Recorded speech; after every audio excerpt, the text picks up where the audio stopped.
right, short intro today. We want to get right into it. I'm a little tired.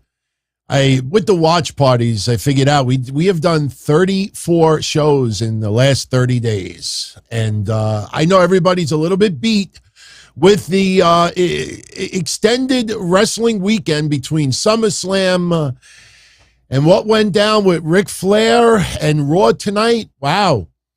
What a refreshing episode of Raw. I mean, if you look at it, we had run-ins, disqualifications, no contests.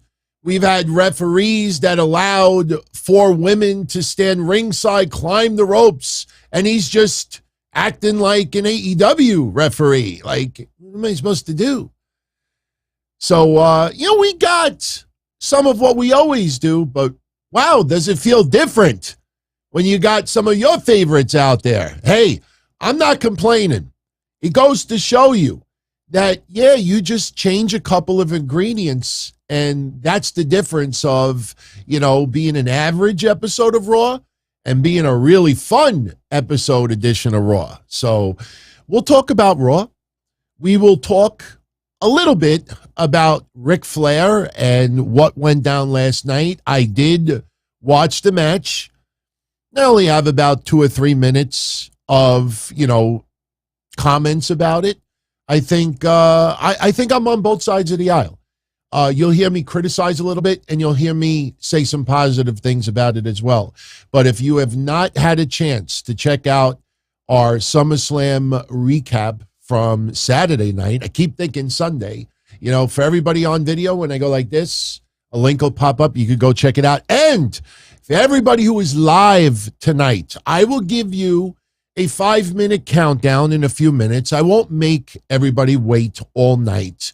I know that there's some people that do that, especially on YouTube. They want you to stay as long as possible in one sitting because it helps that algorithm.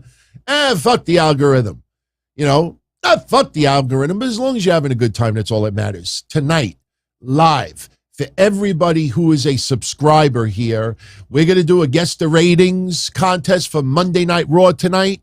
And someone who comes closest to predicting a Raw rating is going to win that autographed Vince McMahon photo. And like I always say, even if you're not a fan of Vince, throw it on eBay.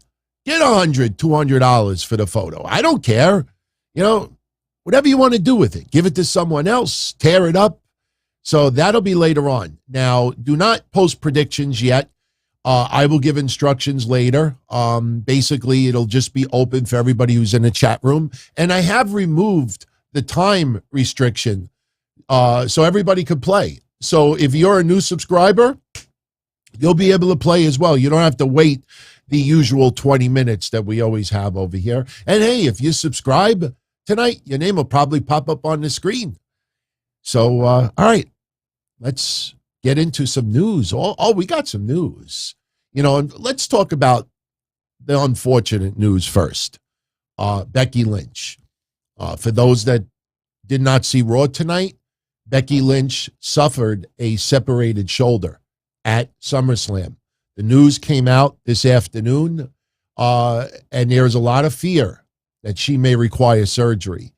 So when Becky Lynch told Bianca Bel Air, hold the fort, I'll see you later, Becky may be out for several months. Her status for Clash at the Castle is extremely doubtful. Hopefully surgery can be avoided, but as of right now, it does not look good. When she cut that promo and said, because I know some of you thought she might have separated it on a Spanish Fly. Some of others out there thought that she might have separated it with the KOD outside the ring. You remember the KOD outside the ring? That looked like, I thought, where she got it. Because if you go back and you look at the reaction and her delayed get a jump back in the ring. Now, sure, you're going to execute moves anyway. QWE, welcome. You're going to execute moves anyway.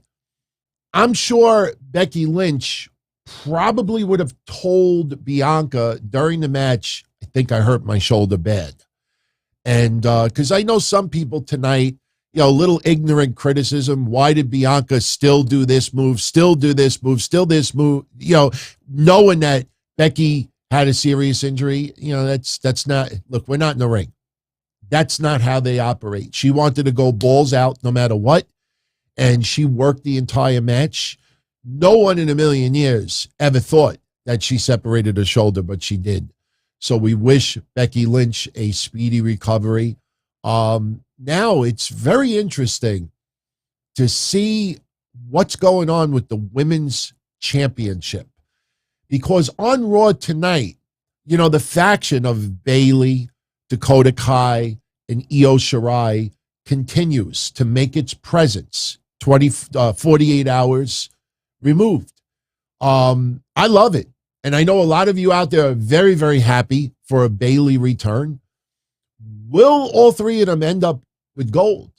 I'm not so sure about that. But, Iyo Sky, now Iyo Sky, and Dakota Kai, I'm telling you, I know it's a lot of sausage, but, we already know. We already talked about it. Triple H and WWE are on the verge of announcing the women's tag team championship situation. NXT tomorrow are going to award the women's tag team championships to a new team. We will get into that preview later. And WWE, look, it's like what we said about SummerSlam. They were going to get SummerSlam, all the focus on that, no outside noise, get that out of the way. Now they get the NXT Women's Championships out of the way. Then it's the main roster Women's Championship. Did you see the reports coming out today? Oh, Sasha and Naomi are returning. I don't remember what website posted that. That is, once again, everyone, your biggest problem online. They all want to be first. They don't want to be right. I could start putting breaking news. I'm going to drop dead. And one day I'll be right. I could start saying, people are very concerned about Ric Flair's health, that he may not have much time to live, that this was this year or never. And then if he drops, which we hope doesn't, what does that make me a genius? No, these people just want to have their name cemented in history. So they think people look back a year, 2 years, 5 years from now. Oh yeah, they were the ones that broke it first. I'm going to follow them. I'm going to buy their Patreon. I'm going to join their membership. I'm going to buy their t-shirt. I'm going to buy Manscaped through them. Yeah, they came back. They're back. We'll talk about it later. But, man, how's about fucking verifying shit? And it's just ridiculous. But, hey, if you remember what we said 3 weeks ago, when Vince McMahon retired, Sasha Banks, her relationship with Vince McMahon, there's a saying, promises made, promises kept. And in the case of Vince and John Laurinaitis, promises made, promises not kept. And that's what caused them to leave. So, sausage, with Triple H now running the helm, there's a new, energy. There's hope that promises made will be promises kept. So what you're hearing now is people premature ejaculation. That's what it is. They want it's premature ejaculation. They're blowing their load, before it's time. But the women's tag team championship situation will be addressed shortly. And remember the scenario we joked about over the weekend. Wouldn't it be something if WWE crowns new women's tag team champions just to have Sasha and Naomi show up shortly thereafter? And it's kind of like the Cena Punk thing that we talked about, that comparison, that analogy. Only time will tell. So, very refreshing to see Bayley on Raw, to see Iyo Sky, Dakota Kai. Now, this is setting up a 6-woman tag team match next week. Alexa Bliss, Asuka, Bianca Belair. Understand something that we keep bringing up.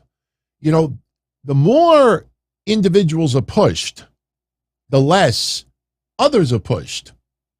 Now, in the case of Theory, we didn't have him on tonight. That was to sell what happened with SummerSlam. You'll probably see him on SmackDown. Not going to suddenly be depushed because SmackDown came and went. If they wanted to depush Theory, they would have had the briefcase cashed in. He would have lost it by now. He probably would have lost it 2 weeks ago, and that would have been the end of it. You know, and I want to say this too. And anybody that follows my shows, I don't need to prove it. But you know I am a big fan of Tommaso Ciampa.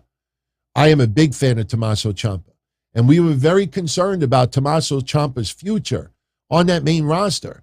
Just because there is a core, tiny niche online, just because NXT fans are more loving of Ciampa than casual wrestling fans, you listen to the audience when Ciampa comes out. You know, people forget. This is not trashing Ciampa. I'm a huge fan, but I want to make a point. People forget that it was not too long ago when Miz was coming out with Theory. And they were working together for a decent amount of time. Go back and listen to the crowd reaction towards Theory. He was getting a lot of heat. You know, yes, carried over from the Vince stuff and everything else, but that guy triggers a reaction. That guy, in some cases, gets almost to the level, I wouldn't say nuclear heat, but the what shit that went on the last 2 weeks was amazing. And I don't even like the what chants anymore, but Theory generates a reaction. Look at Ciampa and listen to that audience. You hear next to nothing. Right now, that audience is indifferent with Ciampa. It's not Ciampa's fault. Up until now, his character on the main roster has been horrendous. Vince, Bruce, whoever you want to blame it on, totally fucked up Ciampa's beginning of his Raw career. They fucked up big time because he comes out, he attacks Mustafa Ali. Mustafa Ali is cutting vignettes on social media, mocking Miz, doesn't say a word about Ciampa. Ali's getting beat up week after week. Why is Ciampa coming out here? Why is Ciampa coming out here? No promos, no explanation, no mic time at all. Ciampa's promo tonight was spectacular. Bashing Miz, you go to follow a social media personality. You know, Ciampa, when given time, shows he can fucking talk. Ciampa is a great talent, but up until now, that crowd, the audience has been indifferent to Ciampa. That is the worst thing that you can have, indifference. When you have indifference, Jackson Riker had indifference. You don't think that WWE at some point thought, oh my God, we could turn that guy into a monster heel? You know, if they would have done the Lacey Evans thing with Jackson Riker, I know I brought it up before. You know, there are some wrestlers that trigger no reaction. That is the worst thing for a wrestler. You know, wrestlers, even if you see, like, look at Ali tonight. Ali climbed the top rope, tried to hit a 450 splash on Miz. And if you go back and you watch it, when Miz is laid out and he looks and sees that Miz is laid out and he's by the corner. Now, anybody that follows Mustafa Ali's career, you know he's going to the top rope to hit a 450 or something amazing off the top rope. When he looked at the rope and realized, listen to the crowd reaction, almost nothing. So what does Mustafa Ali do? Go back and watch it. He starts struggling, climbing the ropes, showing pain and just soreness from all the beatdown in the match that's leading up to it. And he's struggling and he's climbing that rope and trying to get those fans to, like, get behind him, get energy. And then ultimately he jumps off and falls right into a Styles clash. And on top of it, Styles does the Styles clash onto Miz, who's laid out. Beautiful finish. Beautiful fucking finish. Never, I don't recall ever seeing that before. You know, I mean, little things like that. You're like, wow, oh, that's pretty cool. But indifference is the worst thing for a wrestler. Any company. So it was refreshing tonight to see. We'll run down the matches quickly because we're not going to spend too much time here tonight. I like to try to get a little early night sleep. Oh, later on tonight, we will do the giveaway from the watch parties from Friday. Someone is going to win that autographed Roman Reigns photo, and someone else is going to win that autographed Brock Lesnar photo. And my God, that SummerSlam match. You know, I got something. We're allowed to show it. I just wanted to show you this. WWE got this footage, and they put it on social media, and they did release it so you could see it because it's not part of the, the Peacock stream. But they had a camera behind the tractor. So we have tractor cam, everybody. It's only about 15 seconds. But I thought this was so fucking entertaining that we have tractor cam, and you could see in Brock Lesnar's vision what it looked like for him to lift up the ring. Here, enjoy this. There you go. Yeah, he's having a great time. That motherfucker was having a great time. I don't care how much he's getting paid. He's loving it. He's having a great time. He's like, this is fucking great. Country boy Brock Lesnar, I've been a Brock Lesnar fan since day one. Yes, when he left for football, it pissed me off, and the match with Goldberg was the drizzling shits. But overall, you know, actually the only time that Brock Lesnar pissed me off, you remember, when he was trying out for the Vikings and little kids were coming up to him and wanting autographs, and they're showing him WWE photos, and he's like, I'm not signing any WWE photos. You know, you don't do that to little kids. You know, but Brock Lesnar, I followed his career since day one. I did an autograph signing. I had the opportunity to meet him way back when. And this is my favorite version of Brock Lesnar. Not even close. Not even close. For everyone that got extremely irate when they announced one more match between those two guys, look at what we got Saturday night. Anybody complaining anymore? This is why, even though rematches might get a little overblown for some people, in others, it's not. It's not. Trust me, you could take two guys in AEW, and I guarantee you some diehard AEW fans would love to see two people go at it, 2, 3, 4. What about a best of 7? What about a best of 7? People remember when they used to do best of 7. I mean, you don't do best of 7 with all pay-per-views, but Brock Lesnar and Roman Reigns, man, that match this past Saturday, I don't know where that ranks. Actually, I'm curious, all of you out there. Which match, looking at, you know, where we are in 2022, which match do you weigh higher? Cody Rhodes versus Seth Rollins, Hell in a Cell, or Brock Lesnar versus Roman Reigns, SummerSlam? Very curious. You can write it in the chat room. You can write it in the comment section after. Very curious to see how you vote with that. So I got to be honest with you. Right now, boy, that's kind of rough. That's kind of tough, man. You know what?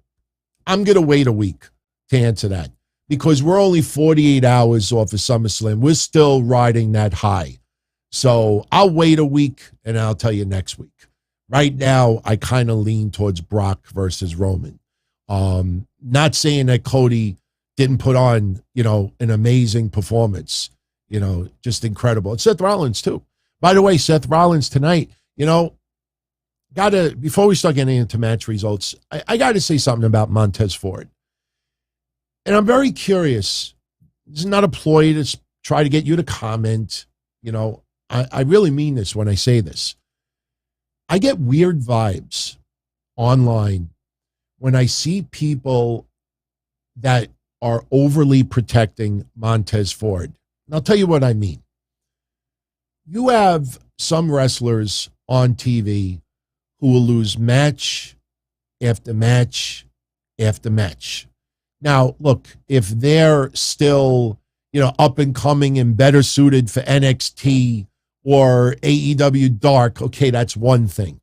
Well, when you're talking about people who arguably could headline a pay-per-view, who absolutely is ready for a championship, and they keep losing and losing and losing.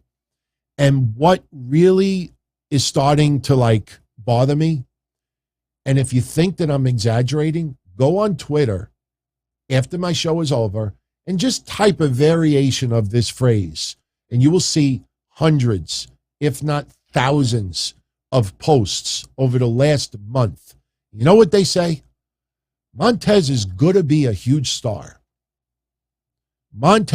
Ford is going to be a huge star. And look, they debuted on the main roster 2019. It's almost 3 years already. You look at where Bianca Belair is now from where she debuted on the main roster. You look at others, where they are now compared to when they debuted at the main. Did they take 3 years for Asuka? Did they take 3 years for Bianca? Did they take 3 years for others? So when you see Montez Ford and the Street Profits at the peak of their goddamn game, and they lose over and over and over, and it just feels like, something's not aligned here. And look, it's one thing to say, man, I love the Usos. The Usos are the top tag team, but you know what, man? Don't have them feud with the Street Profits if the Profits are going to lose, because all it's doing is damage to that team right now. The Street Profits will recover, but what I see is this overprotective group of people out there that after 3 years, them having one of the top tag team matches, if arguably top 3 of 2022 amongst tag team wrestling. They had an unbelievable match. Montez Ford has upped his game. Angelo Dawkins has goddamn upped his game like no other. And after all of this, Montez Ford is going to be a future star. This ain't a fucking rookie anymore. This is not someone like Ron Breaker or something like this. Is a guy that is in position that arguably is at the peak of him as a tag team wrestler. And every time they lose, you don't hear this. Why do you keep getting jobbed out? No, Montez Ford will be a future star. Like, it's okay to have creative keep doing this over and over and over again. Remember Bizarro Land when they feuded with RK Bro and their music was hitting, and they weren't coming out just to troll them, and some of the way they were cutting the promos, it sounded like they were turning heel. It's all over the place. Stop overprotecting this guy. This guy is a star. Those two guys should be tag champs right now. And I just feel that WWE has given them a few too many losses. Yes, I do believe losses matter, especially when it's a team that is being positioned and is backing it up and still finding it short. A lot of people think that Angelo Dawkins is going to turn on Montez Ford. You don't take the power couple, Bianca Belair and Montez Ford, and have Montez Ford be a chicken shit heel on TV. A lot of people think that Angelo Dawkins ultimately will be the one to turn on Montez Ford. And then when that happens, with all due respect, we got to be a little bit concerned for Montez Ford. Do I think it's going to be a Tucker situation? No, I don't think so. I am a huge fan of Angelo Dawkins, but you got to look at it in the eyes of WWE. If you feel that WWE Creative sees nothing but money for Montez Ford, and they see a good feud, good storyline, something for Angelo Dawkins, and then what happens? That guy's going to corner the IC title, U.S. title. He's going to form a tag team with someone else. Suddenly he's going to overtake a whole bunch of other people. I don't feel that. So we'll see. All right, let's run down Raw a little bit. So Raw tonight from Houston, and a little sausage as well. Booker T made a guest appearance on Raw tonight, doing commentary during the AJ Styles Ciampa match. And I love Booker T's old catchphrase, if you ain't cheating, you ain't trying. I love shit like that. But Booker T making a cameo for one match tonight is the start of a little bit of a Triple H tweak that you will see on TV. It's not going to happen every single week, but you are going to see nostalgia on your TV screen. Will we have a Legends night again? Possibly, but you're going to see more and more. As the months go on, you're going to see some legends make a guest cameo here and there. Now we got Jeff Jarrett doing a little bit. You have Booker T making, because look, WWE's not stupid. They see the nostalgia in what happens with AEW sometimes. Now, obviously, they're not going to get Sting, and WWE is also going to be extremely cautious with older wrestlers, in the ring. But they see that nostalgia is still valuable, appreciated. My God, the stuff with Ric Flair last night, no matter how you feel about what went down, it drew, and it drew big. So there is still a place for nostalgia. I don't know how people are going to feel about that, but look, if you get someone to guest commentator for a match, backstage segment, maybe they do a little bit here, maybe we see a little bit on NXT. We had Ted DiBiase not too long ago with the Cameron Grimes stuff. You're going to see more appearances by legends as we go along. Won't be every week, but you will see it. Kevin Nash, yeah, I could see Kevin Nash make an appearance. Sure, why not? I mean, I see some of the comments online. I mean, I don't think he's going to be working any creative stuff, but, there is room for legends still. So we had Raw tonight, and we opened up with Becky Lynch, arm in a sling. That would become a factor a little bit later on to write her off TV. Not the crazy get-up tonight. No sunglasses, no crazy outfits, because Becky Lynch, when she came out, let's be honest, she cut a little bit of a John Cena promo.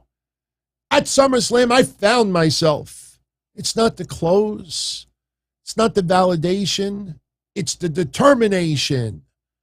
I did it for the women in the back. I did it for the women that bust their ass. It's the validation.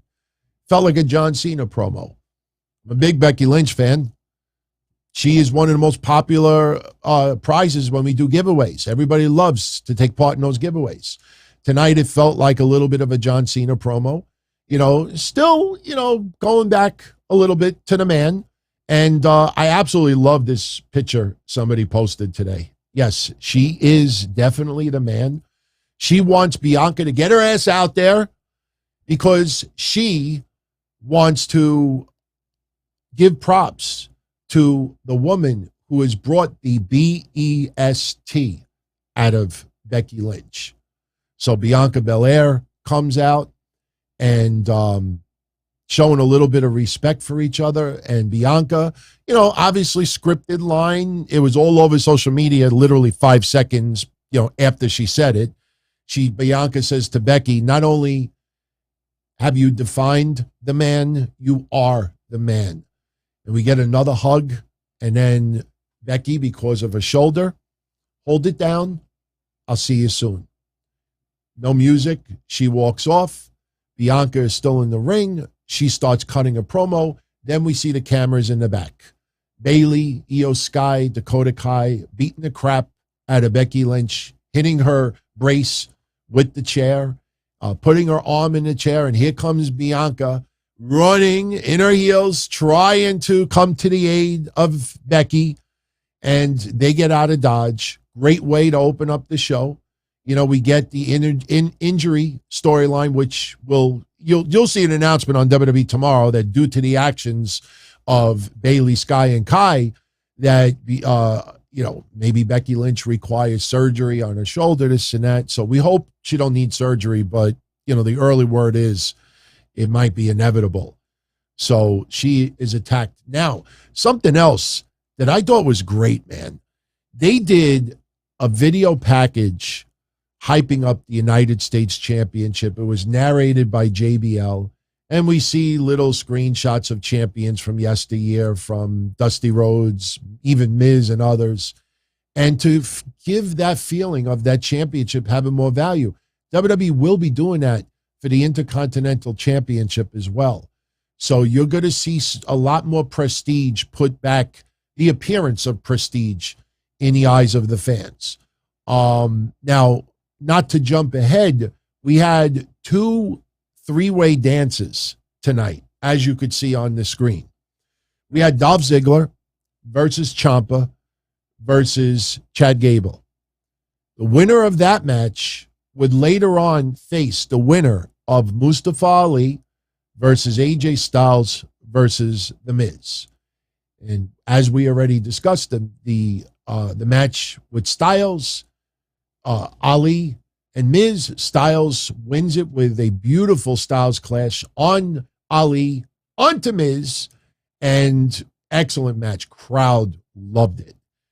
On the opposite side, Ciampa getting the victory over Chad Gable and Dolph Ziggler. I think a lot of people thought we were going to get Dolph Ziggler versus AJ Styles. Did not happen. We had Ciampa. Now, everybody knows how much Triple H loves Ciampa. And Ciampa staying in WWE is quite a bit due to his relationship with Triple H. Now, when we talked about Ciampa earlier, one thing I want to add to it, and I want everybody to remember this, Triple H is not going to touch everything and it's going to turn into gold. You're going to see people pushed a little bit that haven't been pushed before. But you're also going to see some other people that are not going to be pushed. And some of the things that you see are going to feel like stuff we've seen before. If you look at the format of tonight, some of it, quite a bit of it was a similar format of what we see on WWE television every week. Triple H is not an outsider. It's not like Triple H has been working for a different company and then just came in.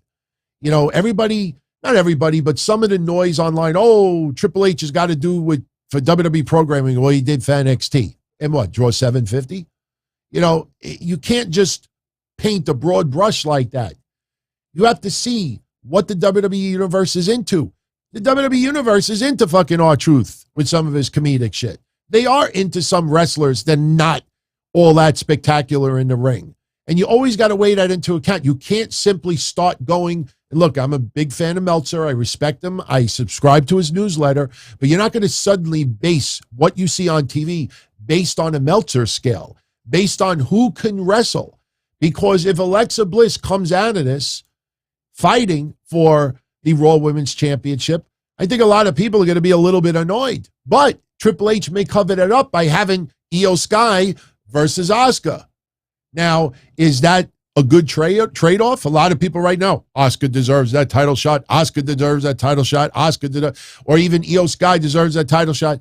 Well, what happens if they do it for Alexa Bliss? So how do you please everybody? We get Sky versus Asuka. We may get Bayley versus Asuka. I don't think Bayley is 100% yet. I think you will see her get physical a little bit here and there, and she may be involved in the tag match, but they're going to take baby steps with Bayley. She's ready to return, but they're going to gradually ease her back in. So, you got to take it slow with some of the stars. But, what we saw tonight, nice step forward with those women. So, getting back to Ciampa, just because he's got a close relationship with Triple H, just because there's a core NXT audience that loves Ciampa, I'm a big fan of Ciampa as well. Do not think simply because he gets a title shot next week on Raw, it does not mean that a month from now, Ciampa is still going to be pushed to the moon. It's great. He got the win tonight. I'm happy. Him versus Lashley, I think is going to be a lot better than people expect. What happens a month from now? So just because Ciampa got this rub, let's see if it's long-term. Let's see if this is, building his foundation up. You can put, a lot of things on the outside of a building and make it all look pretty in a very short amount of time. But if you don't take time to build that foundation, set something in stone, and you could jolt it a little bit, but you got to remember that foundation. If they don't focus on that foundation for Ciampa, a month or two from now, he'll end up like Mustafa Ali. Mustafa Ali came back after protesting for so long. And I don't know what Vince McMahon promised Mustafa Ali. We're not there. We don't hang out with these wrestlers. We don't hang out with Sasha or Naomi or Ali, but I get the vibe that what was promised to Ali is not what he was given. I don't think so. So now does Triple H somehow try to figure out some way to repair what Vince McMahon fucked up since Ali has returned. One idea that I said last week is I think Mustafa Ali would be spectacular in NXT right now. Put him on NXT. Bring Cedric Alexander there. Bring Shelton over there. I think Ali in NXT, going up some of the stars of tomorrow, I'd be fine with him with a North American Championship run. I think that would be a way to repair him. Apollo Crews, I'm not feeling it. Not feeling it so far. My favorite moments of Apollo Crews in NXT is when he's in a diner. So getting back to Raw, Ciampa wins his three-way. AJ wins his. And later on, Ciampa defeats AJ Styles to become the number one contender against Bobby Lashley. And that match will happen next week. It'll happen next week. Now, Miz was at ringside, and Miz would play a factor. Towards the end of the match, Miz was by the barricades near the announcer's desk. AJ Styles got tangled up over there, and Miz grabbing his leg. We thought that AJ Styles would ultimately get counted out. He got back in the ring at the count of 8, but was greeted by a high knee from Ciampa, and then the fairy tale ending, and Ciampa defeats AJ Styles. So for a core group of fans out there, they loved it. For a majority of other fans out there, they want AJ Styles to get the title shot. That's why, like I say, you can't please everybody all the time. But AJ Styles is not damaged because of this. You look at the bigger picture. We got to see what happens with Logan Paul. Logan Paul, got, won me over, won a lot of you over. Some others out there still are not into the guy, but, I went back and watched his match again, and, I'm amazed on how much, not only what he picked up, but how smooth he is and how he counters, and the timing. The timing, I think, is everything. That's why you see others, no disrespect to Dana Brooke or Nia Jax and others. But if you can't get your timing down pat, you could execute every match you want. Look, I could swing a bat with force like no other. I could swing a bat it'll behead you if I hit you that hard. That doesn't mean I could hit the ball. The ball might be past me. It might already be in the catcher's mitt. Might even be thrown back to the pitcher, and I didn't even swing yet. So anybody could swing. But if you don't have the timing and you don't hit the ball, you'll never get it. And some people, you'll never get that timing. Logan Paul, his timing is incredible for someone who just picked it up. So good for him. Good for him. Seth Rollins cutting a promo, making fun of Riddle. Wants Roman Reigns. Little teaser. Little buzz. Little crowd reaction. Little taste. Little appetizer. Seth Rollins wants Roman Reigns. But it's immediately subject changed. Street Profits come out. That's because they're buddies with Riddle. They don't like what Seth Rollins did. Seth Rollins making fun of the Street Profits and all their losses, even says maybe they should split up. And the Street Profits want Seth Rollins tonight, but there's only Rollins. He has no opponent. So rocks, paper, scissors, you get Montez Ford, and he's the one that takes on Seth Rollins tonight. They had a spectacular match. In the end, curb stomp, loss for Montez Ford. Seth Rollins gets the win. Some names noticeably not on Raw tonight. You look at Kevin Owens, you look at Ezekiel, you look at a few others. I expect some of them to be back on TV next week. But remember, when you see some others, I know Kevin Owens has been out with injury. We had 2 Kevin Owens promos on SummerSlam. We had 2 promos during SummerSlam. So, they want to keep his name out there. But the question is, where do you fit him in right now? Ezekiel wrestled on Main Event today.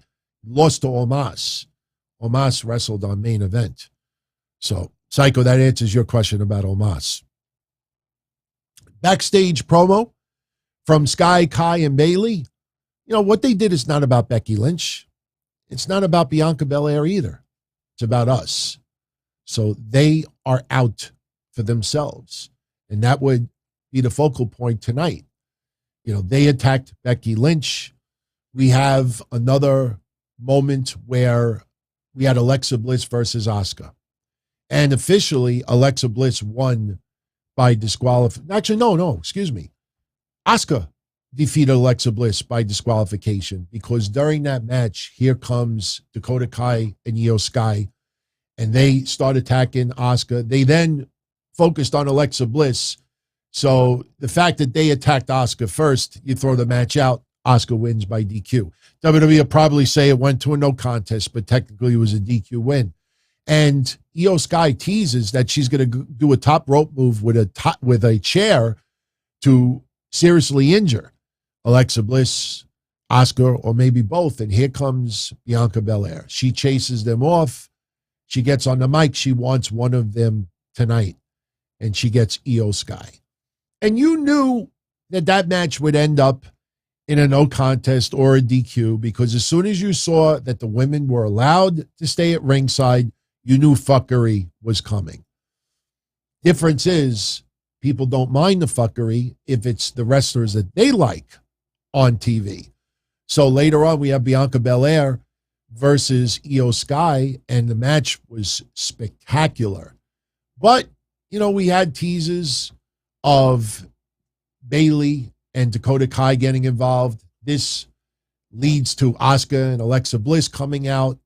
And then the referee, who is doing nothing about all four women at ringside, they ultimately get in the ring. They start beating up each other. Referee just calls no contest. Then we had a big pull apart with agents and others. And this is obviously to set up the 6-woman tag for next week. Everybody seemed to be into it. And like I said, you know, it's refreshing.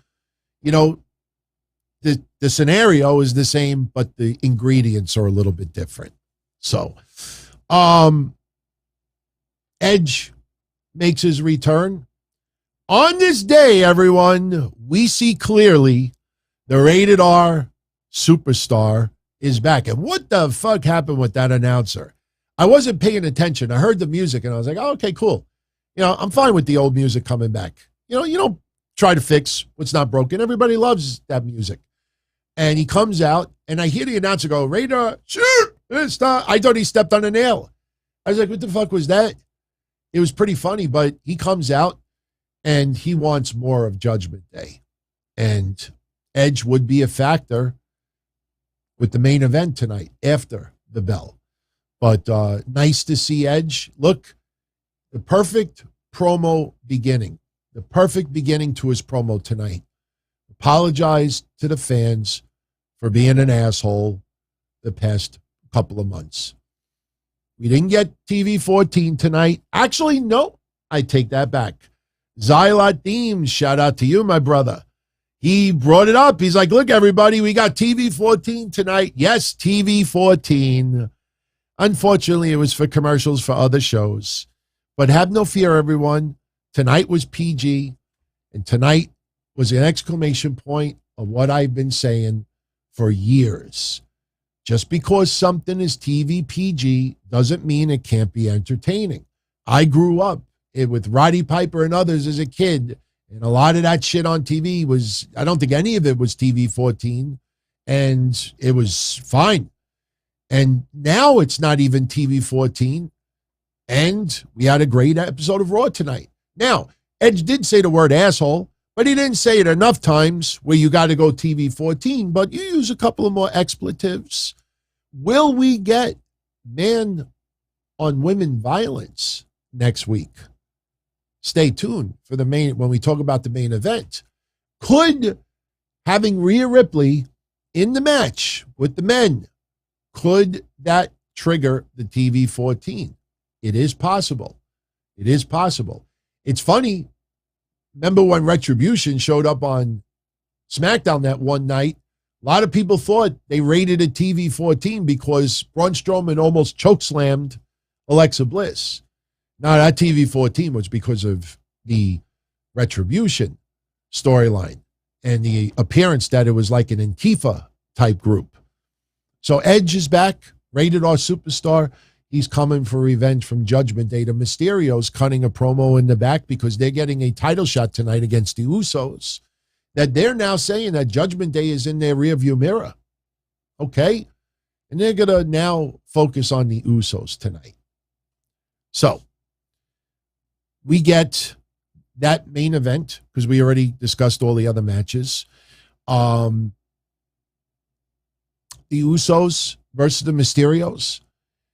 I think Dominic Mysterio, and this might sound like duh, but I think a lot of us really got to start bringing this out more. Dominic Mysterio, I don't think is cut out to be a full-blown luchador for his whole career. I think Dominic Mysterio, if he does turn heel, he's got to stop with most of the luchador stuff. I don't know if it's because his body, if it's, because he's taller. I mean, and I don't buy that because you had La Parka and others that were much taller that could do crazy shit. I think Dominic Mysterio just doesn't have the flexibility that a lot of luchadors have. Maybe he doesn't work on his flexibility as much. It feels like he's very stiff. Even when you see him do the frog splash. If you have enough height on your pool, you probably could do the frog splash in your pool better than Dominic could do it in the ring. I think Dominic just, he looks stiff. He looks like he's got like a lot of like arthritis. It looks like his bones have a little bit of crazy glue in it. He's just a little too stiff. And I don't mean stiff as, he just looks stiff. I think Dominic, they have to change his repertoire. It was a decent match. The Usos ultimately get the win. Ray is laid out on the outside, and Dominic ends up eating the one and done, and the Usos retain. But after the match was over, continuing the beat down to the Mysterios, here comes Edge's music. Edge cleans house, and he is about to give Finn Balor a spear to close out Raw. Rhea Ripley pulls Finn Balor out of the way. Edge spears Dominic. Now, it's funny because you could spear someone in a match and get a 2 count. Dominic tonight, it looked like he had to be brought out on a stretcher. And it was hilarious because they didn't even have real trainers or, trainers or people in the back. That they took an indie woman, I believe, that wrestled on AEW Elevation before. And you look at her in the ring and you could almost read her lips. She's almost like raised, like, I don't know what I'm supposed to do here. I'm a wrestler. I'm not a trainer. And they're treating Dominic and she's holding his hand like he's about to die. Please stay with me. And she's just looking around like it was awful. Why would you go cheap on that? You could add any fuck in the back that's maybe like 40, 50 years old and go there. She looked like Aaliyah. She actually looked like Aaliyah in the ring. She's holding Dominic's hand. Stay with me. Stay with me. Don't go. Ray, what do? I don't know what to do. So Edge spears Dominic by mistake. Then he runs off into the rafters, and they just disappear into the sunset. And here's Ray in the ring, and he's treating Dominic, and Dominic is in severe pain. Now, next week, Dominic is going to be pissed off at Edge. Edge is going to say it was a mistake. And then Rey Mysterio is going to probably tell Dominic, look, it was a mistake. Things happen in wrestling. Olale, arriba la raza. And then ultimately Dominic will probably just get fed up with it. And he's like, what, fuck you. It's not going to go down like that. I think we probably have to go TVMA, not even TV 14. But that's probably where they're going to go with this. Apology not accepted. Olale. So that's pretty much our episode of Raw tonight. So, very good episode. I enjoyed it tremendously. Oh, shit. You know what? Let's do that contest. All right, here. 2-minute warning, everyone. For everyone out there who is live, if you want to be in on this contest to win a Vince McMahon signed photo, don't do it yet. Get your ass in the chat room, and you could type it. Don't hit enter yet. Start thinking what you predict the Raw rating will be. Now, when I watch the replay tomorrow after the rating comes out, if you delete whatever you write, then unfortunately you're no longer in the contest. If you post more than one rating, I go with your first entry. So no reason to cheat. And I would get your entry in as quickly as possible. Because if you're thinking 2,062,000, I'm just throwing a random number out there. If you're thinking 2,062,000, somebody may write that before you. Now, you want to be a scumbag. You wait a couple of seconds and you do like the Price is Right. You go 2,062,002. It's like an eBay auction.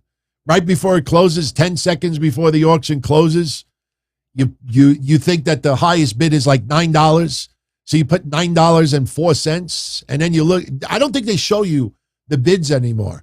I used to laugh my ass off 20 years ago when I would win auctions by 2 cents, and I swear on my mother I'll never do a show again. I used to get messages from people on eBay. You motherfucker.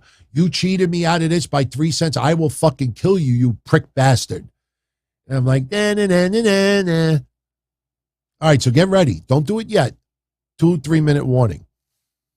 Omos over Ezekiel on main event. And T-Bar over Shelton Benjamin on main event.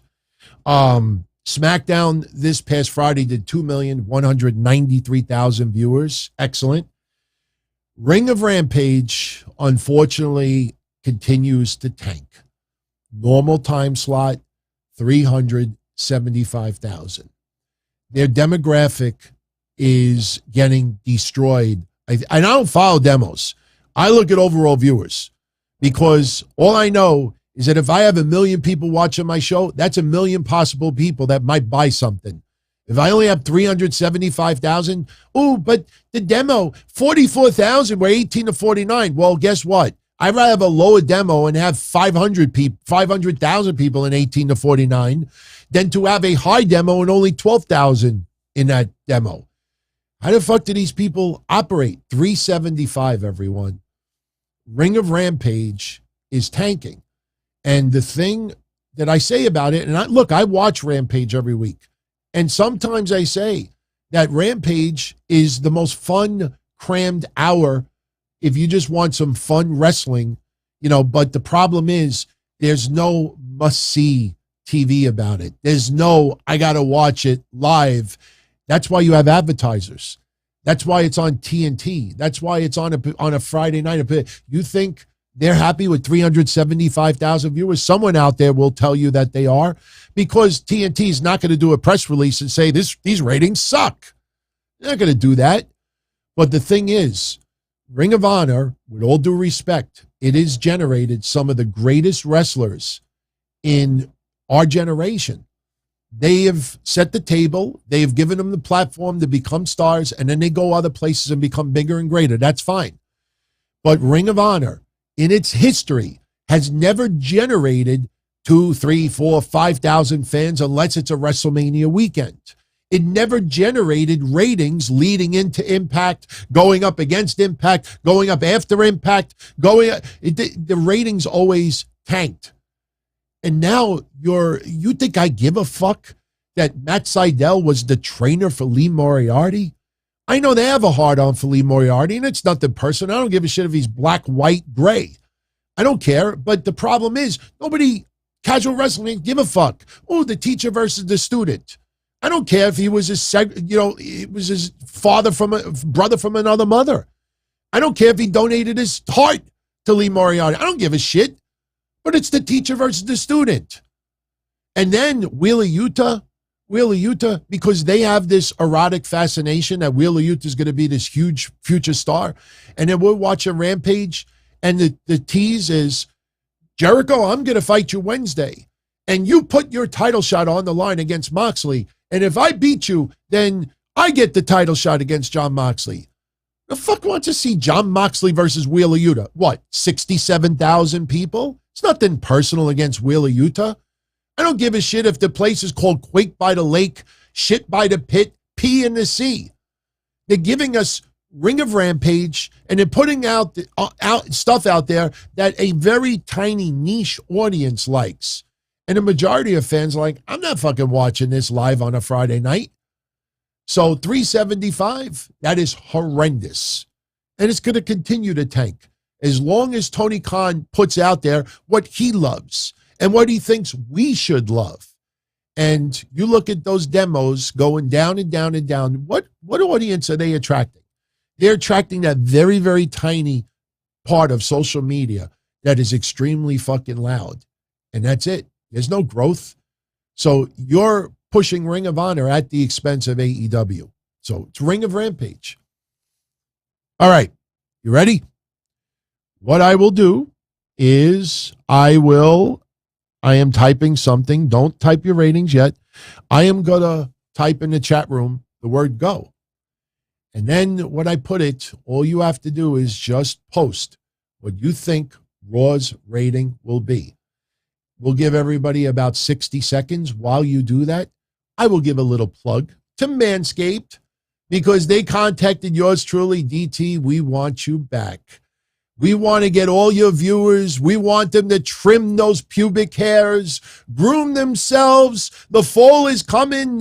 You know, you're going to be home more. And, you know, they want a cleaner, you know, Don Tony La Nostra Familia. You know, so get ready, everybody. On your mark, get set, go. This week's episode of the Don Tony Show is brought to you by Manscaped. Let's throw it on the screen. The Ultra Smooth package is back. You remember this package? I have it. Unfortunately, I can't show you how good it works for yours truly. But right now, if you go to manscaped.com, pick up the Ultra Smooth package, you get the same items as before, and it's very simple. You get the crop shaver razor. You get the crop exfoliator that removes dead skin. You know, yes, you do have some crappy old skin down there. You know, I know it's covered by fur, but you do have to exfoliate because you want clean pores, especially when you're shaving. And you have the crop gel. And if you go on Manscaped, I always recommend get the Lawnmower 4.0. I know for non-regular viewers out there or listeners or maybe younger people out there, they're like, this motherfucker's talking about pubic hair. Yes, that's what Manscaped is all about. It is Manscaped. It's not Womanscaped, but you can buy stuff there if you want. But this is designed for men. Any of you out there, you have women that shave their arms. Oh, it's nice. Go try to use the women's shaver on your face. And let's see what happens. It'll be a bad cartoon because our stubbles are much, much thicker than a lot of women's hair. But if you go to Manscaped right now and you pick up the Ultra Smooth package, if you type in the promo code, don't trip. I thought that was Don T Trip. I don't know who came up with don't trip. All one word, don't trip. Maybe it's Don T Trip. But if you type in the promo code, don't trip, especially if you're shaving your nuts, do not trip. You will get not only free shipping, you'll get 20% off your order. And I also hear that promo code works on anything in the store. So you go there, pick up the Ultra Smooth package, you get the lawnmower, you trim all that excess bush. You know, I saw over the weekend, you saw what happened with Bill Bahati and Sean Ross Sapp.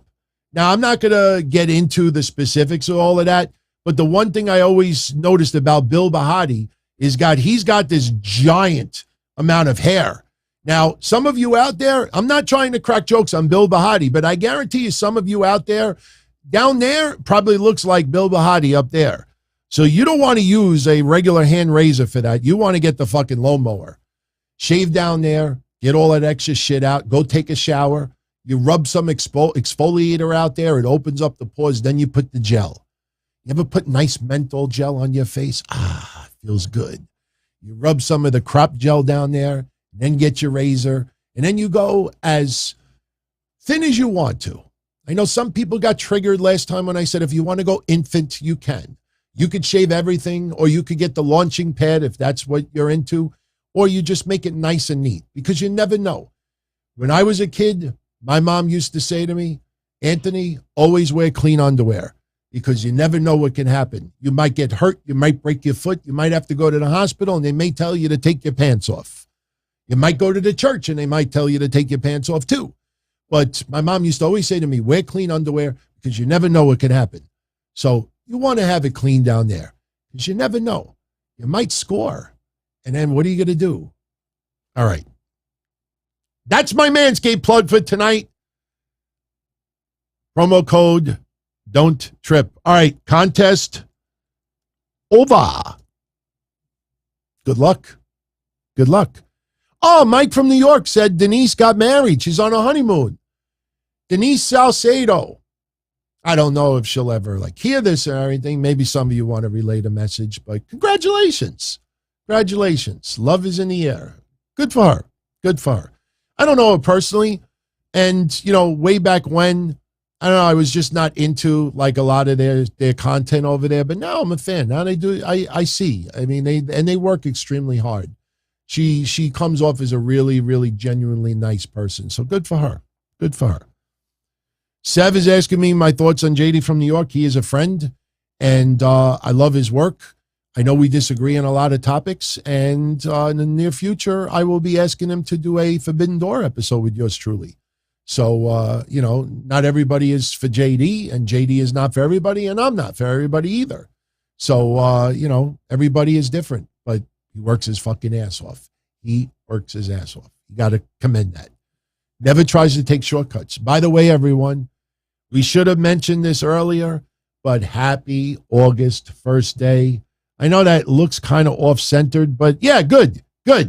Happy August 1st day, everyone. It is 9 years ago today.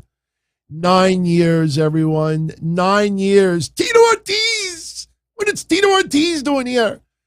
Oh, my God. I chopped the video from that night down. I butchered it so bad that I won't have any copyright issues here. But I went back and I looked at that night of August 1st. And for any of you out there, let me paint the picture. 9 years ago at this time, I'm feuding big time with Bully Ray. I'm trashing TNA because I just thought it was a hot mess. I was calling the aces and eights, the aces and 0.8s because that's what their ratings were.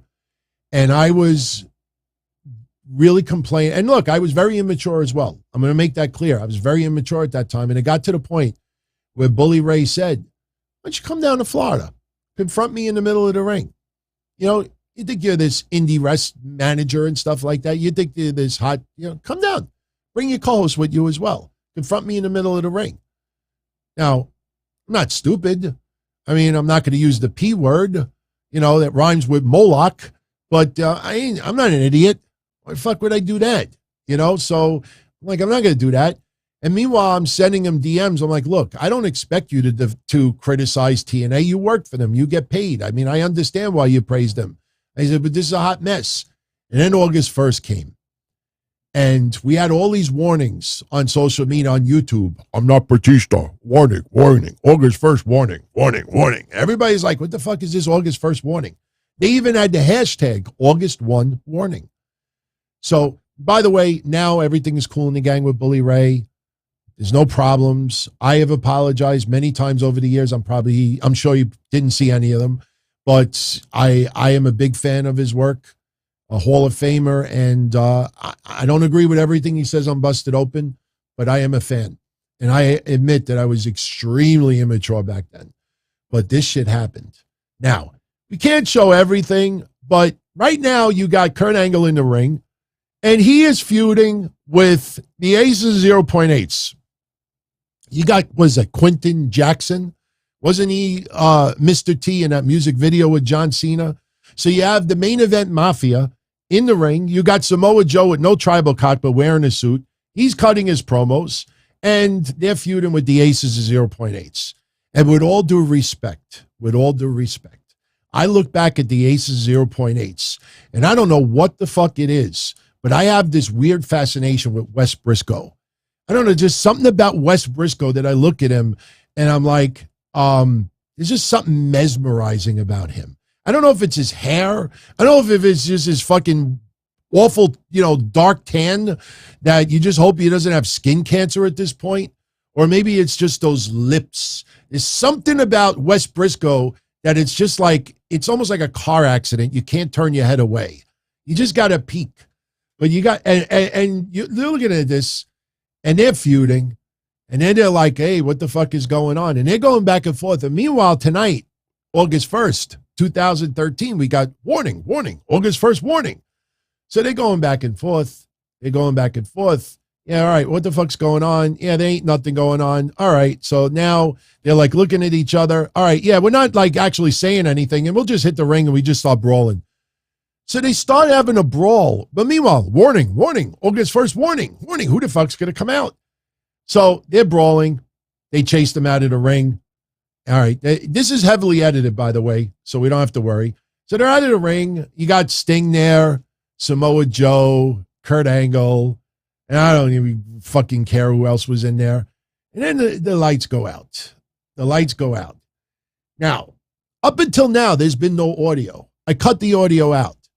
But if any of you out there that never saw August 1, 2013, when I used to have my wrestling theme music station online back 20 years ago, Tombstone Radio, I used to stream wrestling theme music 24 hours a day, 7 days a week.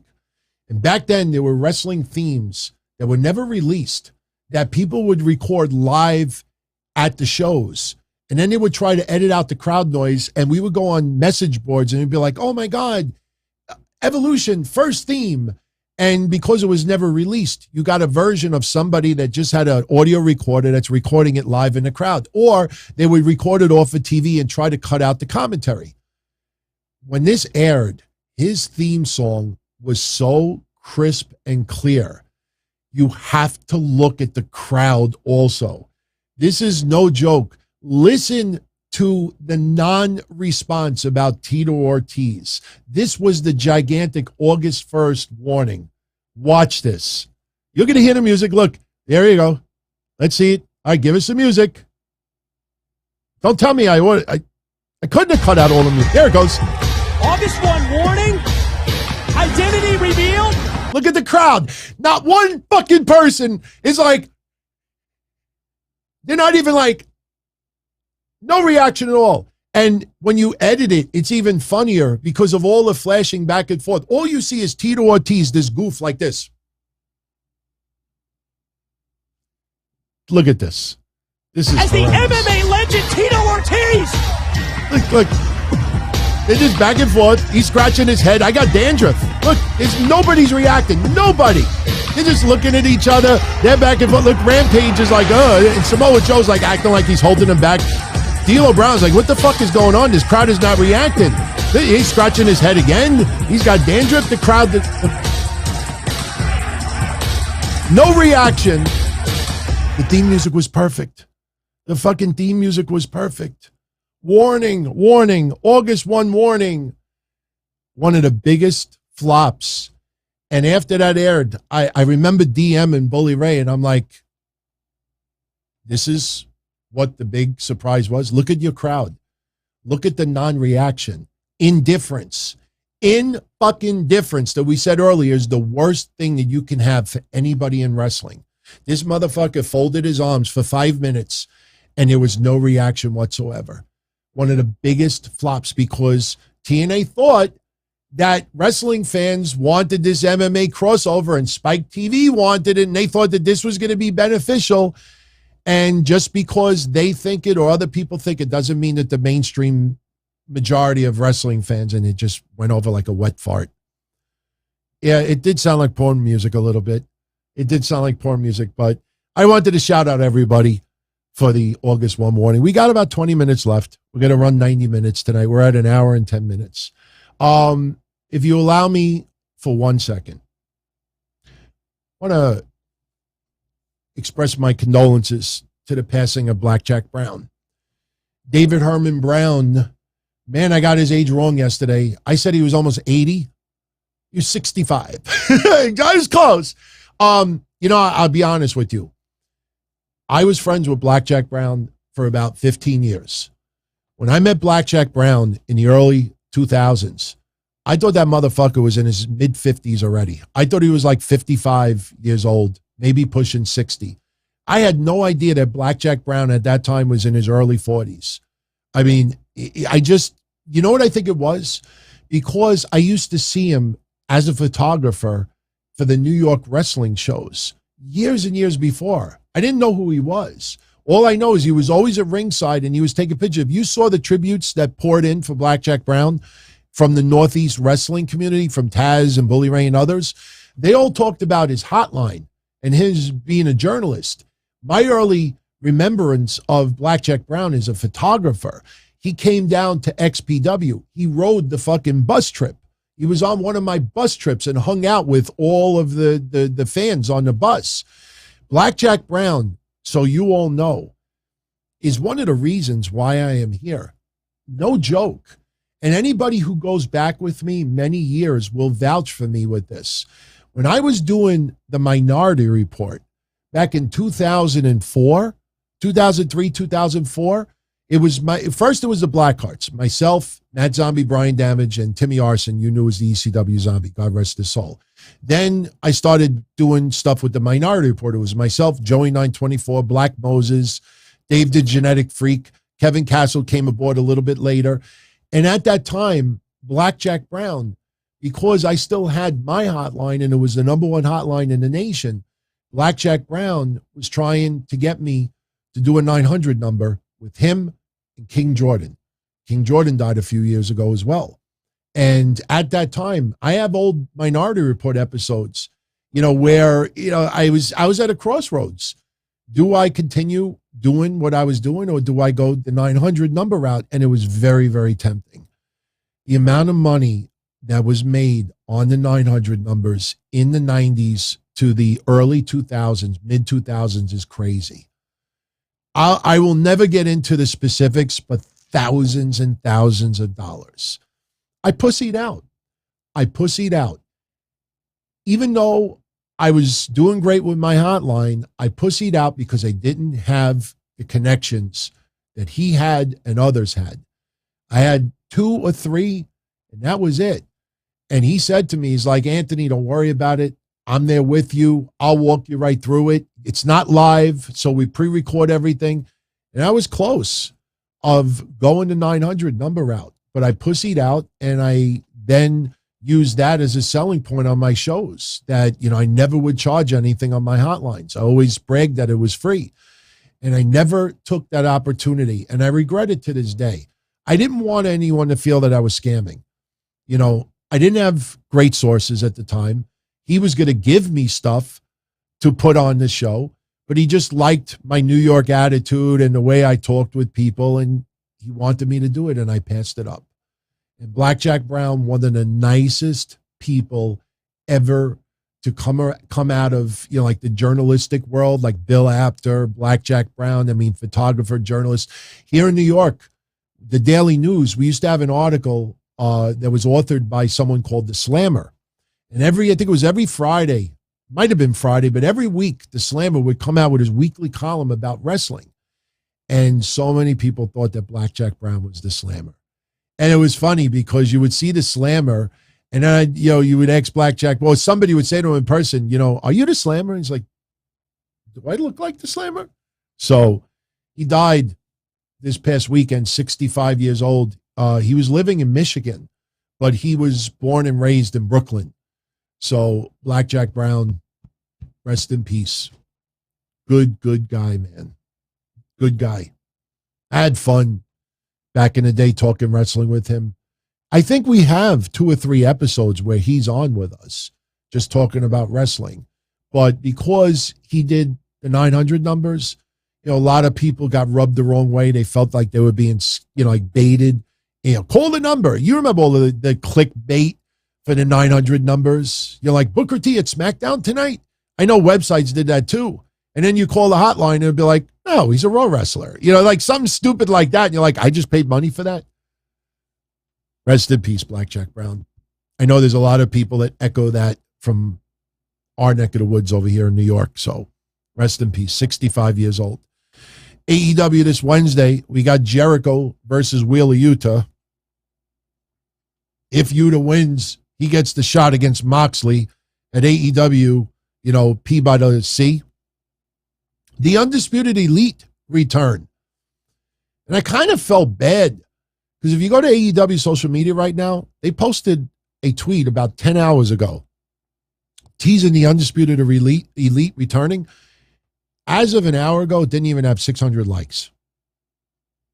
I'm like kind of amazed at that. Thunder Rosa and Tony Storm versus Britt Baker and Jamie Hayter. Orange Cassidy versus Jay Lethal. Max Caster and Anthony Bowens versus the Gun Club. The Acclaim versus the Gun Club in a dumpster match. Powerhouse Hobbs is going to be wrestling. It'll be a squash match. And Matt Hardy versus Christian Cage. So where we have bots. Oh, I see it. I see the bots. Wait, where's my moderators? No moderators tonight? Okay, hold on. Okay, we reported it. Unwanted, commercial or spam. Sorry. We normally don't get them. But I just realized we have nobody here tonight moderating. They're sleeping. No, it's okay. They're not required to be here. So hopefully that was the only one. All right. NXT. They are teasing a loaded show. Chaos is here. Chaos is in the house. Chaos, I'm going to talk about Ric Flair in a minute. What happened to Wardlow? He's sleeping right now. It's late. He's got to get up early for a flight tomorrow. Cora Jade, after throwing the titles in the trash, we're going to have a full-way elimination match to determine the new tag team champions tomorrow. Yulisa Leon and Valentina Feroz, which have no shot, versus Ivy Nile and Tatum Paxley, who I don't think should have a shot, versus Kaden Carter and Katana Chance, which I feel had too many shots, versus Toxic Attraction, which I know a lot of people are kind of tired about that, but I don't know where to go with that tomorrow. You ask me, I kind of fear we may get, Katana Chance and Kaden Carter win it. I'm not saying that I don't like them, but we just had them lose too many matches. It's almost like the women's NXT version of the Street Profits, only without the promo ability. Creed Brothers versus Tony D'Angelo and Stax for the NXT tag titles. I bet you a lot of you didn't know that was going down. Solo Sikoa versus Von Wagner. Isn't that Falls Count Anywhere? We got Mandy Rose versus Saray. We have a Heat Wave Summit between Braun Breaker and JD McDonough. And we have Carmelo Hayes issued late tonight an open challenge. I think tomorrow's his birthday, and he's issuing an open challenge. So we have a pretty loaded NXT tomorrow. Decent show for Dynamite. Unfortunately, there's a lot of names missing on there. So, but I think both shows will be pretty good. All right. I'm looking at my notes, and yeah, we could finish up with Ric Flair. I kind of want to apologize. I know we still have a photo giveaway. We'll do that in a minute. CJ Rocks, thank you for the super chat, but I feel bad that you had to do that. I didn't notice that we had a bot over there. So, but thank you for that, CJ Rocks. I will not feel guilty tomorrow when I buy a scratch-off ticket with you $2. So I'm kidding.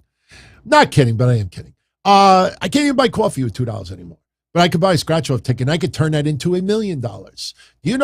No, I actually take everything here. I put it aside, and when I need for expense, that's where it goes. So, theme parks with Johnny. Just want to voice his opinion. He doesn't think Montez needs to split from the Street Profits for a solo run. He feels you could keep them together. I wholeheartedly agree. If you really look at the Raw roster and the SmackDown roster, you have at least 6 to 8 names that are single stars that you, with the right momentum, could elevate them to main event status. You SmackDown, you got from Kevin Owens to Seth Rollins, Bobby Lashley, on SmackDown, Drew McIntyre, Cody Rhodes comes back, before you know it. We're already going to be in, September now? August. 3 more months. And you're now starting to tease Royal Rumble. So it's going to get here a lot quicker than you realize. There's so many names. So Montez Ford, yeah, I could see him being IC champ or United States champion, but there's so many other guys that probably should get a heavyweight title run before him. Why are they not worthy for the tag titles? I'm a little confused. But then again, Clash at the Castle, who knows what's going to go down. I still wonder if RK Bro is going to reunite. I know we're probably not going to get that, but RK Bro was something special. And yes, Randy Orton loves being a heel, but I just, in the back of my mind, I still think RK Bro is a possibility because they don't let that go with Riddle talking about Randy. Even if Randy had a bad back in storyline, why does that motherfucker not show up at all? Why doesn't he show any support for his tag team partner? Why isn't he in the back, just hanging out? It's just the absence kind of leads like nowhere but a heel turn, but we'll see what happens. So, I was joking about that I can't get coffee. I could get 2 coffees for that. The deli that my father has, he charges $1 for a coffee. And it's some of the most amazing coffee.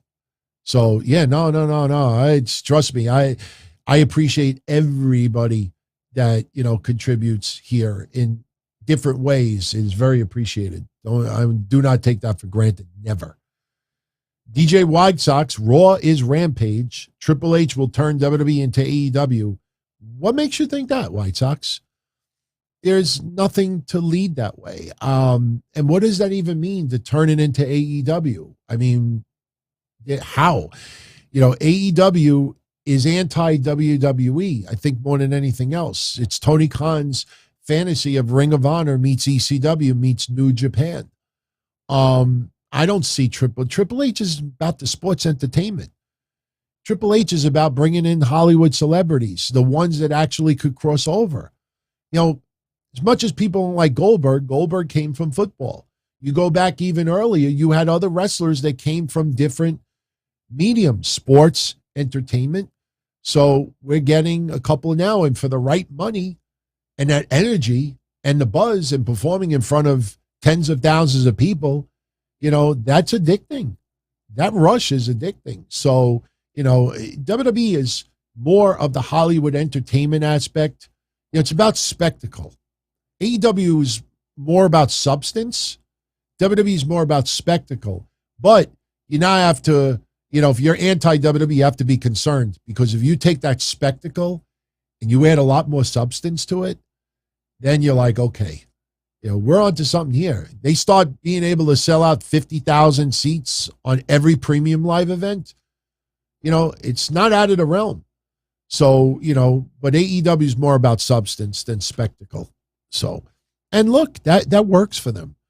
Do you think Tony Khan wants to spend that kind of money on crazy fucking pyro and stuff? Look at Cody back then. Cody, is the one that had this unbelievable, amazing pyro in AEW. And as much as we love Cody now, you look back on it and you kind of feel like, yeah, Tony Khan's probably happy that Cody's gone just for the money they saved on the amount of money they spent on pyro. They hired probably 1 or 2 wrestlers as a result. All right, let's finish up with the Ric Flair combo. Ronald Crackdonald, E-I-E-I fucking O. That is the former Ronnie Ciulo. I asked earlier, I said, is this the same Ronnie? Because I saw the channel member logo. And I know we only have one guy named Ronnie that was a channel member here. So he has changed the name to Ronald Crackdonald. Ronald Crackdonald with the 50 spot says, and I quote, "I don't care what Ric Flair has done for wrestling. His retirement match was terrible, uncomfortable, and just to pad his ego and his wallet. You don't reward someone like this in the health he's in, and the asshole faked a heart attack." Okay, pretty strong words there. Big shout out if anybody knows why I used that font, Diary of a Madman. Chat room. Anybody know where that font, Diary of a Madman, is from? Big shout out to anybody who knows. I posted that yesterday, not necessarily to take a shot at Ric Flair. That would, thank you, T. Cannell 15. He was the first one to get it right. Yes, that is Ozzy Osbourne. Even though I'm a fucking Guido for life, doesn't mean that I don't love me a little bit of Ozzy Osbourne. Shit, yeah. But listen, Ric Flair is a madman. Ric Flair is a crazy motherfucker. Someone that has a heart condition like that, someone who was pretty much dead, someone who is frail. I mean, I read yesterday that he's dealing with plantar fasciitis or whatever that shit is called, where your foot is fucked up. And he's like, oh, I'm going to be drinking before my match. This guy is shot. He's in his 70s. And instead of just, Rick, go out with your friends, go to conventions, do this in front of the camera, commentate, do a chop, manage, go in someone's corner. You know, no, this guy needed to go into that ring and do what he did. He, as I wrote in the synopsis for today, Ric Flair was able to create the alternate ending for his career and for his life. Now, I'm in my 50s now. There's a lot of things that I regret in my lifetime. I regret more than you could ever imagine that I stopped indie managing in wrestling. I should have never stopped. Physically, it was too much. Literally too much. I loved it, but physically, having headaches and throwing up and having to take loads of painkillers because I have a fucked up hip and pelvis and everything else. Any of you have ever seen the inside of me? I'm the bionic man. I have to show a card wherever I go through a metal detector because I have so much hardware in me. I have a spinal stimulator. I can't fall on my back. You know, there's a lot of things I can't do. I regret stopping, though. I regret a lot of things in life. Unfortunately, I can't think about it. I miss playing softball with my friends. And I stopped way too soon. And I see some of my friends to this day, and they have all these years that they still played softball. And I look back and I'm like, I can't bowl anymore because I tore my arm in 3 different places falling off a ladder. And there's a lot of things that really, really depress me. I'm not kidding. You know, I won't sit here and say I'm having a mental, breakdown or a really bad day mentally. You know, I just try to deal like, hey, I can't do those things anymore, but I could do other things that make me happy. The point I'm getting at is that there's a lot of things that a lot of you out there can't do anymore. Or there was things that you had the opportunity to do when you were in your teens, your 20s, your 30s, and you didn't do it. Now it's too late. And it's sad. It's fucking sad. And guess what? We don't get to change the ending of our life, of our career. We have to take chicken shit and turn it into chicken salad. You watch a movie and you don't like the ending of the movie. Most movies do not give you alternate endings. You don't like the outcome of this? Oh, well, you could get the alternate ending where it's the total opposite. You can't do that. In the case of Ric Flair found Conrad, who is related to, found a state in Tennessee, found the opportunity to change the ending of his life and of his career. Instead of a guy who retired and no longer wrestled for many, many years, who is having health issues, who's now in his 70s, who, tomorrow is not guaranteed. Instead of just enjoying himself, relaxing, enjoying the sun, get laid, whatever makes Ric Flair happy. No, he wanted to wrestle. He wanted one last opportunity to walk down that aisle, walk with a championship, that's technically he's not the champion of right now, to feel what he felt 10 years ago, 20 years ago. Any of you out there ever have an amazing date? Or you go out with your friends and you have just an absolute amazing night? Or maybe some of you got married and your wedding and that moment, you have moments in your life you wish you could bottle it. You went to WrestleMania and you saw something unbelievable in person. ECW one night stand, that energy, WrestleMania 1, Hulk Hogan winning the WWF Championship for me. You want to bottle that and you want to save it. And one day you wish you could open that bottle and feel it again. Ric Flair got that opportunity to do that yesterday. He got to change the ending of his wrestling career. He got to change the ending on how he's going to go out in life. And the question is, just because you want to do it, just because you gave us 50 plus years in the ring, does that make it right? And I'll be honest with you. I look at this photo. I'm disturbed. I'm disturbed. That looks like a frail old man who is so desperate to feel what he used to have that he will actually not only put himself in a risk where he could die in the ring, but you have thousands of other fans there that could witness someone dropping dead in the ring. When is that ever appropriate? Okay, so that's what I see. Then I see this. I don't know if I can enlarge it, but I look at this. This reminds me of Jackass when they pay like 80-year-old men to beat the fuck out of each other on a corner, and then everybody laughs and everybody is giggling online, and then you watch it, people I mean, I know this is choreographed, but look at his legs. Look at his arms. Look at him when he walks down the rampway, and look at how he struggles. I mean, this is the last image we want to see Ric Flair in the ring. Bum fights. Thank you, VJ. Looks like bum fights. Now, Jeff Jarrett.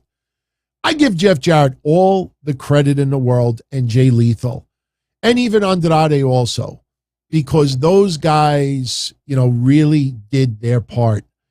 It's just the one question I keep asking myself is, should that have happened? I don't care how much you love somebody or you appreciated someone.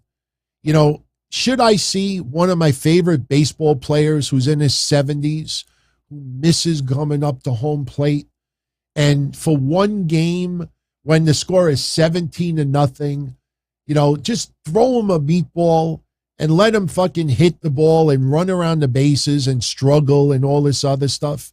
There's a reason why we don't see that. That's what Old Timers Day is for. That's what others. At the end of the day, this is my opinion on this. And I'm going to just summarize it and be out of here. At the end of the day, I'm happy that Ric Flair got closure. I'm happy that Ric Flair got to write the alternate ending for a movie that would have had a tragic finish.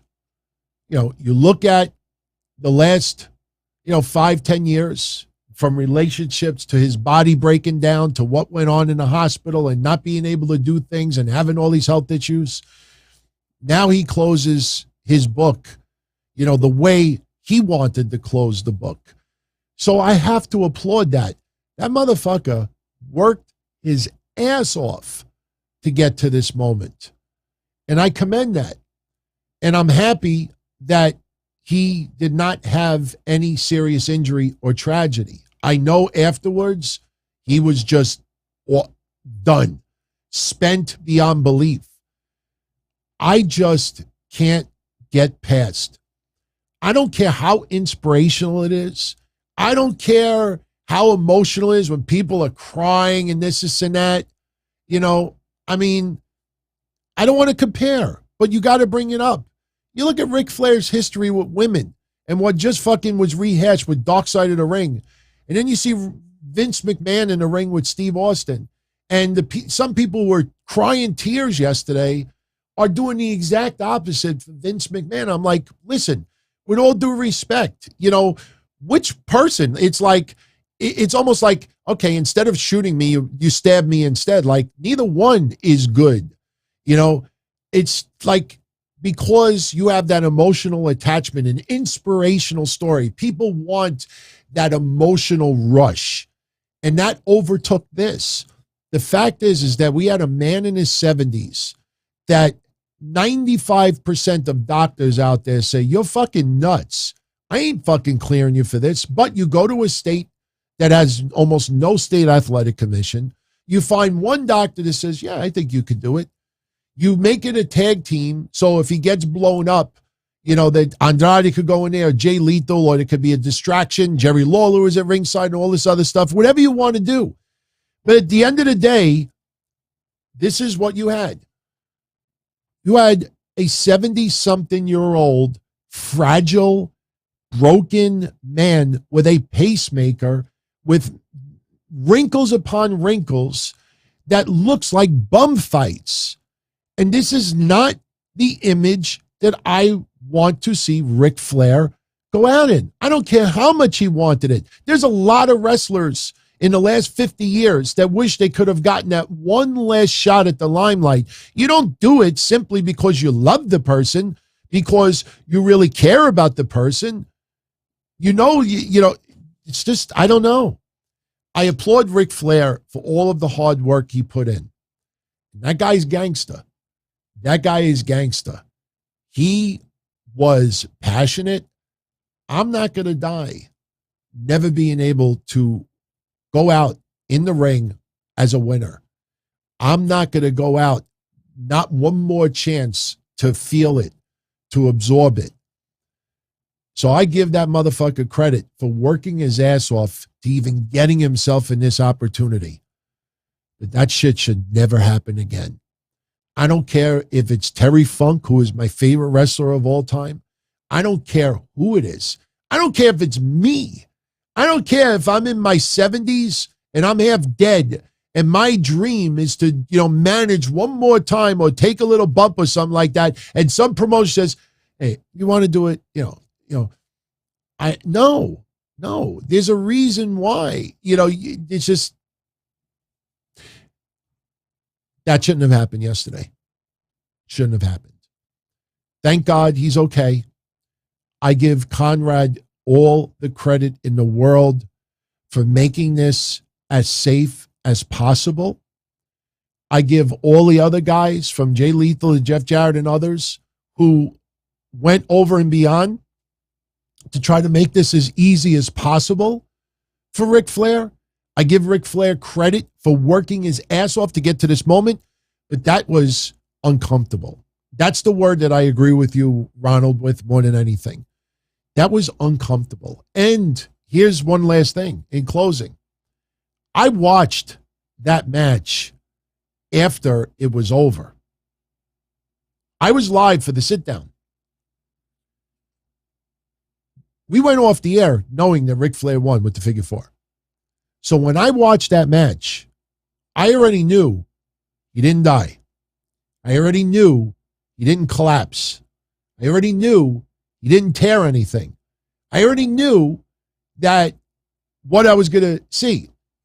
So I was able to go into that with a clear head. I already know the outcome. I already know he's okay. So now when I watch it, now I'm just watching it with an open mind and saying, okay, should we be seeing somebody? I remember the Hulkamania tour in Australia, and just go to Wayback Machine and look at how the IWC and us and everyone else totally destroyed that. And that was over 10 years ago. And Ric Flair looked 10 times better then, and Hogan still looked decent, but it looked ridiculous. It looked like guys that just don't know when to fucking let it go. Yeah, this is one night, but it was more than just one night. And everybody in media land is going to cover it and sensationalize it because it's a big story. That's why everybody was covering it. But a lot of people out there, this should never be comfortable. This should never be the exception to the rule. It's like, oh, it's just Ric Flair. Look, he never retired, this and that. No, This is a fucking 70-something-year-old man with major heart issues, with other health problems. If he fucking drops dead in the ring, I don't care if he's got it cemented to his chest. Nobody gets sued. This is my choice only. I hold harmless against everyone. It's not Conrad's fault. It's not this person's fault. It's my choice. It's my decision. No, we never should want to see someone take that risk. It's no. I commend him, but I don't ever want to see that ever again. I don't give a fuck who it is. I will miss a wrestler. If I want to see that wrestler still, I'll go watch reruns. That man wanted to feel it one more time, wanted to bake it in, take it in one more time. He got to do what 99.9% of wrestlers will never be able to do. And good for him that he got out of it, without something worse. So that's it. I was very uncomfortable. And that was after knowing that he was okay. Could you imagine how some people felt? Can you imagine if he would have died in that ring? I mean, what? So everybody could podcast? That everybody's going to live stream? That everybody's going to be like, I was there and I'm going to interview this person. Oh, John was sitting third row and Ric Flair collapsed. And Jesus, I would have gotten so mad at myself if I didn't say this. Ronnie brought it up. This motherfucker faked a heart attack during the match yesterday. This motherfucker started grabbing his heart to swerve Jay Lethal and then poke him in the eye. With all due respect, this is not Bryan Danielson, who is still young enough, who is selling that he might have a concussion in a match with Daniel Garcia. This motherfucker legitimately faked a heart attack. It was disgusting in WCW 20-something years ago. When that heart attack angle came out, I think Meltzer at that time, it was the worst angle of the year. I covered it on my hotline. It was disgusting, embarrassing, inappropriate, horrible. Ric Flair, and then they tried to play it off like, no, he was just dehydrated or spent, or they faked a heart attack angle in WCW. And for over 2 decades, Ric Flair in interviews that was terrible, that was disgusting, that was tasteless, that was wrong, that was this, and the motherfucker does it at a point where everybody in that building, in the back of their mind, is wondering, is this guy going to catch a heart attack? You do it when you're 40 or 50, okay. It's still fucked up, but you're 40 or 50 and it's out of the ordinary to catch a heart attack. But you're 70-something with a pacemaker, and you're supposed to be the baby face. And during the match yesterday, you fake a heart attack. Right in front of Foley, right in front of Undertaker. He's holding his chest. And I wonder how many people honestly thought for a moment that he legitimately was catching a heart attack. That is unacceptable. If that wouldn't have happened yesterday, I might have been a little bit more easy on this. And again, at the end of the day, this is just my opinion, and you may totally disagree with me. I don't ever want to see that shit ever again. So he is savage for faking a heart attack, man. It takes balls. By the way, I'll leave you all with this. I'm not going to talk about either guy. I do subscribe to Fightful, but obviously, for anybody that follows online, Sean Ross Sapp and Bill Bahati have had some wild, heated exchanges in recent times. I don't enjoy it. I stay out of it. I try to just have fun on these shows. And I saw these two guys arguing at StarCast. And as I saw it, I said to myself, there is something missing about that picture. Now, my Photoshop skills are not all that great, but I thought, okay, that looks a little better, right? Anybody that watches AEW, that watches Aubrey Edwards, come on, you got to give me a little credit for that one. When she just pops her head up and she's like this, she's like, We needed Aubrey Edwards to get in the middle of that. Seriously, come on. It's not the greatest Photoshop, but I'll take it. So, yeah. Look, I don't like wars. I don't like fighting with anyone. What you see is what you get. You know, I'm too tired. I'm too old.